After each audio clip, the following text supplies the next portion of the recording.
तो आज मैं बात करने वाली हूँ आप लोगों से कुछ इम्पोर्टेंट भी है और आम भी है, लेकिन मैं आज कुछ आपसे बातें करना चाहती हूँ। मेरा मानना ऐसा है कि रिश्ते कभी भी एक तरफा नहीं होते। रिश्ते हमेशा दोनों तरफ से ही निभाए जाते हैं, चाहे वो कोई भी रिश्ता हो। कोई भी दुनिया में जो भी रिश्ते बने हैं वो दोनों तरफ से ही निभाए जाते हैं। एक तरफा रिश्ता कभी भी कामयाब नहीं होता है, कभी भी रिश्ता लंबा नहीं चलता है। वो बीच में या तो टूट जाएगा या मुरझा जाएगा। तो इसलिए रिश्तों को अपने को बचाए रखो। दोनों तरफ से कोशिश होनी चाहिए। एक तरफ से कोशिश कभी भी कामयाब नहीं होती है। जिस तरह से ताली एक हाथ से नहीं बजती है, ताली बजाने के लिए दोनों हाथों को जोड़ना पड़ता है, जब जाके हम ताली बजाते हैं। तो इसी तरह से रिश्ते भी दोनों तरफ से ही निभाए जाते हैं।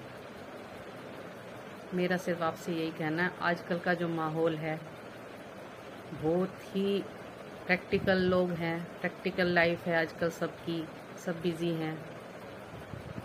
तो इमोशंस तो वैसे ही आजकल दुनिया में बहुत कम हो चुके हैं, लेकिन उसके बावजूद भी जो हमारी एज के लोग हैं अभी भी काफ़ी इमोशनल है। आजकल के बच्चे भी इमोशनल, लेकिन वो तर्क के आधार पर चीज़ों को तोलते हैं। हम लोग तर्क के आधार पर नहीं तोलते थे। हम लोग ऐसे थे, ऐसी टाइम के हैं कि हमें जो हमारे बड़ों ने कह दिया हमने यस कर दिया, हमने कभी सवाल नहीं किया। लेकिन अब जो जनरेशन है वो सवाल पूछती है, क्यों है, कैसे है, क्या है, कब है।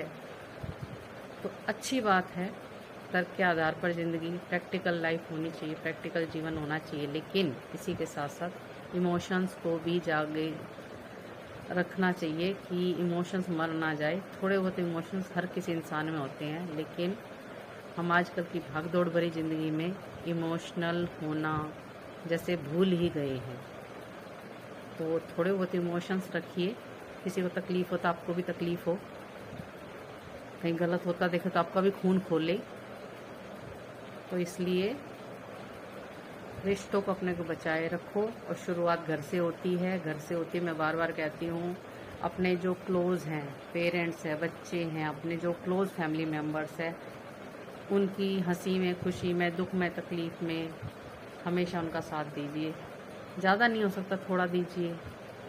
कोई देखो काम करके साथ देता है, कोई अच्छा बोल के साथ देता है, कोई पैसे से साथ देता है, कोई किस तरह, लेकिन साथ देना चाहिए। इसी का नाम फैमिली है, इसी का नाम परिवार है। और इसी छोटे से परिवार से बढ़ते बढ़ते समाज बनता, समाज से हमारा राज्य, देश और विदेश बनता है। तो छोटी फैमिली से ही बड़ी फैमिली होती है। और उसी जो हमारी अगर घर में सोच अच्छी है तो हमारी बाहर भी सोच अच्छी होगी, और हमारा समाज एक सभ्य समाज बनेगा, अच्छा समाज बनेगा। अच्छे लोगों से मिलो, अच्छे विचार रखो, अच्छी विचारधारा रखो, और गलत का मुंह तोड़ जवाब दो। कभी भी उसको, गलत को सहन मत करो, लेकिन डिसेंट वे में।